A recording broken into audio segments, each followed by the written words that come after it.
It is a low-budget film called The Terminator. And after seeing this film, I don't think its appeal rests solely on the violence. But the question remains, what makes it hot?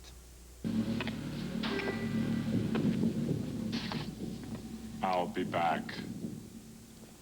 Here he is, the Terminator, the kind of Hollywood executioner who lets you know when he's around.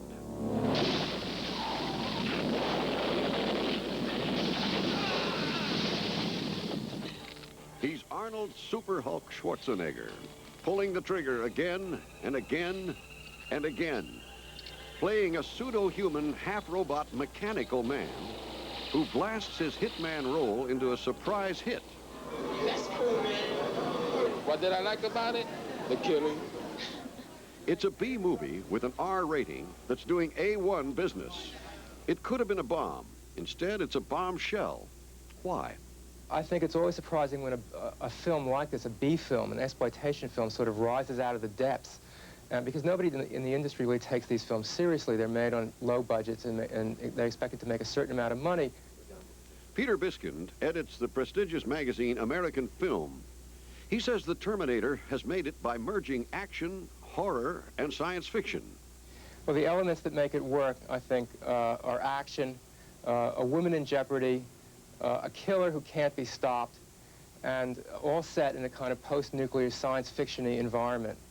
And the real critics at the theater agree. It was a great movie. It kept you on the edge of your seat. It's a good movie. Well, not all of them. Yeah, I thought it was the worst movie ever made. The Terminator's plot is obtuse, shifting between post-nuclear war America and present-day Los Angeles. The Terminator has been dispatched into the past to eliminate a young woman who will give birth in the future to the leader of a resistance war against killer machines. You figure it out. Our critic couldn't. Well, the plot is absolutely impossible to understand, and it makes absolutely no sense. It's the kind of film where obviously you don't really worry about the plot. It's how you get there, not where you get, which is important. And the automaton who keeps chasing you there is the man with the bulging biceps, Mr. Pumping Iron himself, the muscle man who is muscled in on Movieland.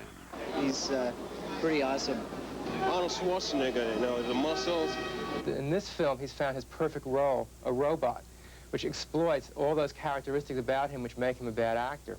His acting aside, he plays to our sense of powerlessness.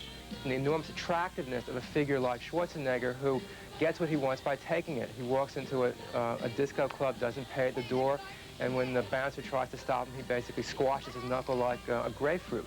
In other words, every time you felt, frustrated, impotent, that you'd like to really, sort of kick ass, Schwarzenegger does it and gets away with it. Terminator itself is a very important role for me and an important film, simply because if this film does well, it is another way of re-emphasizing that I'm marketable and sellable or bankable, whatever one calls it, in other films besides films where I expose my body. Schwarzenegger's body is still an asset, but critic Biskind believes the film works because it plays on many of our unexpressed anxieties, as in this scene. The heroine thinks she's safe in police custody. They got 30 cops in this building. But then... The sense of that is that nobody is safe. The police are ineffectual. No one is able to protect you. And it's a sense of society laid bare, open to this kind of mechanical massacre. Remember, too, that the Terminator is a machine that seems unstoppable. The villain, the thing that you're afraid of, is a robot. I think it expresses an anxiety about the technology that makes things like robots possible. There's a sense, a general sense of uneasiness about technology and where technology is taking us. And after all, the villain of the film is a robot. And I think that that forces you to ask the question, why?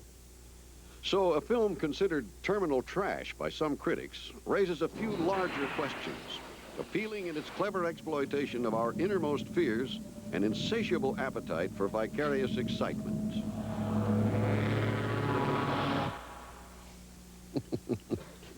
You saw it. Is it terminal trash? Well, It's not the greatest literature on the screen. But there is a curious thing about the movie, though, and that is that there is no violence done by humans to humans in the movie. And that makes it a little bit different, really. There's no human villain. And as a result, it is truly a horror movie in one aspect of it, because this machine, which is encased with a bit of human flesh, which turns out to be Arnold Schwarzenegger, gradually comes apart, but even at the end, what's left of it crawls after and almost gets the girl. It does keep you I think you loved it. Does it make you want to see it? I only like Betty Davis movies. I mean, I'm still waiting for Jezebel 2, I think.